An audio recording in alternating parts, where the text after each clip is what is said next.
कंगरी के पैनी किला के स्कूल की जर्जर इमारत बनी खतरे का घर से टपकता पानी, कैंपस में जल जमाव और बदहाल रसोई, नन्हे मुन्ने बच्चों की सुरक्षा पर बड़ा सवाल। राजकीयकृत उत्क्रमित मध्य विद्यालय पैनी किला की बदहाली कैमरे में कैद, कहीं टूटती छत, कहीं गंदगी और जल जमाव तो कहीं बिना सुरक्षा के खड़ा दूसरा तल्ला। क्या किसी बड़े हादसे का इंतजार कर रहा है शिक्षा विभाग? चतरा जिला के हंटरगंज प्रखंड से इस वक्त की एक बेहद गंभीर और चिंताजनक तस्वीरें सामने आ रही है। यह तस्वीर है घंगरी स्थित राजकीयकृत उत्क्रमित मध्य विद्यालय पैनी कला की, जहां एक तरफ सरकार बच्चों को बेहतर शिक्षा और सुरक्षा माहौल देने का दावा करती है, वहीं दूसरी तरफ इस विद्यालय की जर्जर हालत उन तमाम दावों पर सवाल खड़े कर रही है। स्कूल की छत से पानी टपक रहा है, बच्चों के बैठने वाले कमरे में सीलन और पानी की समस्या है, विद्यालय परिसर में गंदगी और जल जमाव की स्थिति बनी हुई है और सबसे बड़ी चिंता की बात यह है कि स्कूल की इमारत के कई हिस्से बच्चों के लिए खतरे का कारण बन सकते हैं। देखिए हमारी एक खास ग्राउंड रिपोर्ट।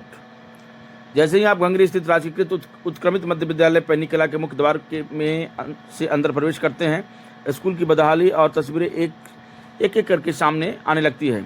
विद्यालय की मुख्य भवन परिसर की तुलना में काफ़ी नीचे है, वही समय के साथ स्कूल परिसर में मिट्टी भराव बढ़ता गया और कैंपस का स्तर ऊंचा होता चला गया।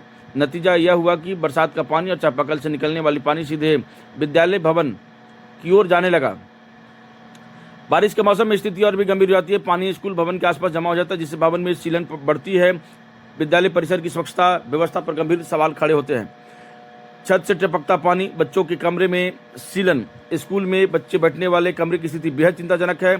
छत से पानी टपकने के कारण स्कूल में सीलन और नमी बनी रहती है। ऐसे में सवाल उठता है कि आखिर छोटे बच्चे किस माहौल में पढ़कर पढ़ाई करने को मजबूर है? क्या जर्जर छत के नीचे बच्चों की पढ़ाई सुरक्षित है?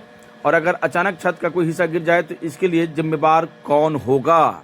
यह सवाल निश्चित रूप से आपके लिए और हमारे लिए ये बनता है। स्कूल में बच्चों के बैठने वाले कमरे की स्थिति भी बेहद चिंताजनक है। छत से पानी टपकने के कारण कमरे में सीलन और नमी बनी रहती है। ऐसे में सवाल उठता है कि आखिर छोटे बच्चों की इस माहौल में पढ़कर पढ़ाई करने को मजबूर है? क्या छत और जर्जर पढ़ाई सुरक्षित है? और अगर अचानक छत का कोई हिस्सा गिर जाए तो इसकी जिम्मेदारी कौन लेगा? विद्यालय परिसर में स्वच्छता की स्थिति का चिंता विषय बनी हुई है। पानी की निकासी की उचित व्यवस्था नहीं होने के कारण बरसात का पानी और अन्य स्रोतों से निकलने वाला पानी स्कूल भवन की ओर पहुंच रहा है। इससे न केवल भवन को नुकसान पहुंच रहा है बल्कि बच्चों के स्वास्थ्य पर भी इसका सीधा असर पड़ सकता है। स्कूल में पढ़ने वाले बच्चे रोजाना इसी परिसर में आते हैं। ऐसे में साफ सफाई, जल निकासी, स्वच्छ वातावरण की व्यवस्था बेहद जरूरी है। यहाँ तक कि तस्वीर कुछ और ही कहानी बयां कर रही है। जिस भवन में बच्चों के लिए भोजन तैयार किया जाता है उसकी हालत भी बेहद खराब बताई जा रही है। यह सवाल इसलिए भी गंभीर है क्योंकि बच्चों को दिया जाने वाला भोजन स्वच्छ और सुरक्षित वातावरण में तैयार होना चाहिए, लेकिन यदि रसोई भवन ही जर्जर हो तो वहाँ बच्चों के स्वास्थ्य और सुरक्षा को लेकर सवाल उठना स्वाभाविक है। स्कूल परिसर में बने दूसरे तल्ले के भवन को लेकर भी गंभीर सवाल खड़े हो रहे हैं। स्थानीय लोग और विद्यालय से जुड़े लोगों के अनुसार भवन के ऊपरी हिस्से में सुरक्षा की दृष्टि से आवश्यक सपोर्टिंग रॉड या छज्जे की पर्याप्त व्यवस्था नहीं दिखाई देती। ऐसे में छोटे बच्चों की सुरक्षा को लेकर चिंता बढ़ जाती है। स्कूल में पढ़ने वाले नन्हे मुन्ने बच्चे हैं, उनकी सुरक्षा के लिए भवन के हर हिस्से में मजबूत रेलिंग, सपोर्टिंग स्ट्रक्चर और सुरक्षा व्यवस्था होनी चाहिए। लेकिन अगर सुरक्षा व्यवस्था में लापरवाही हुई तो किसी बड़े हादसे से इनकार नहीं किया जा सकता। वही विद्यालय में बच्चों के पढ़ने की व्यवस्था को लेकर भी सवाल उठ रहे हैं। नन्हे बच्चों के लिए पर्याप्त टेबल और चेयर की व्यवस्था नहीं होने से जमीन पर बैठकर पढ़ाई करनी पड़ती है। ऐसे में सवाल यह है कि आखिर सरकारी स्कूल में पढ़ने वाले बच्चे सुरक्षित और बेहतर शैक्षणिक माहौल कब मिलेगा? क्या इन बच्चों को भी बेहतर सुविधाओं का अधिकार नहीं है?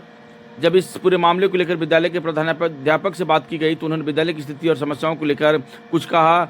आप खुद सुनिए।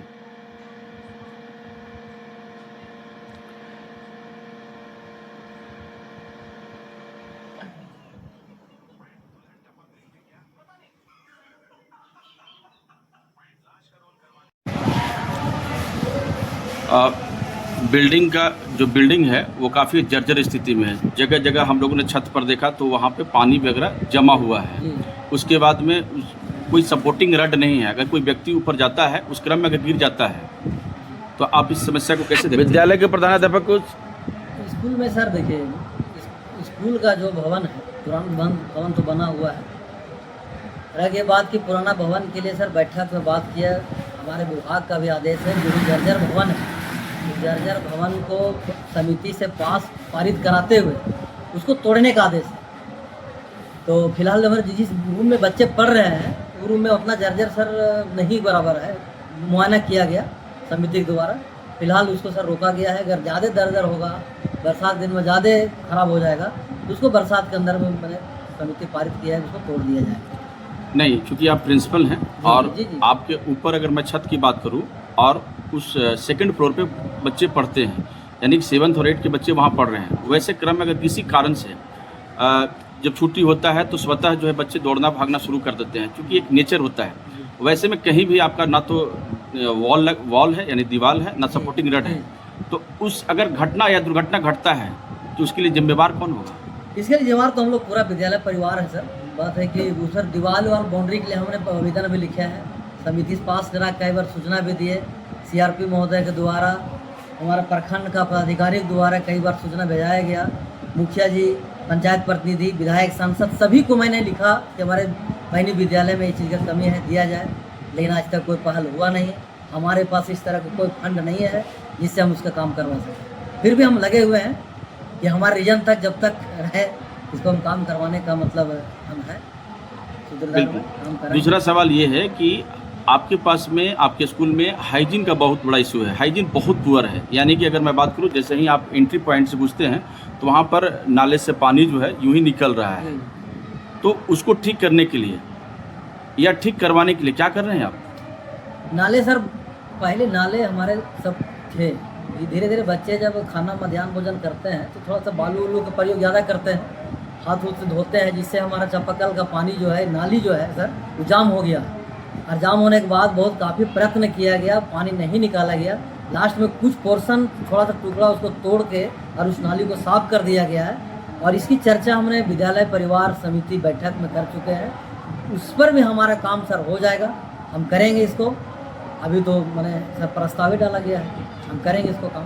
आपने बच्चों पर कहा कि वे बच्चे जब मध्याह्न भोजन के लिए तैयार होते हैं तो उस दौरान बालू वगैरह का यूज करते हैं। क्या आपके हाइजीनिक के लिए क्या आपके पास सॉप वगैरह की व्यवस्था नहीं है, साबुन की व्यवस्था नहीं है? साबुन है सर, सरफ साबुन सब रहता है, लेकिन बच्चे हमारे ज़्यादा हैं तो कभी कभी बच्चे साबुन जल्दी के चक्कर में, कुछ बच्चे जो है टमाटी का भी प्रयोग बाला में रखा हुआ भी बगल में कर देते हैं। कई बार हम लोग समझाने के प्रयास किए बच्चा लोग का कि माटी का बालक प्रयोग मत किया जाए, साबुन साथ धोइए।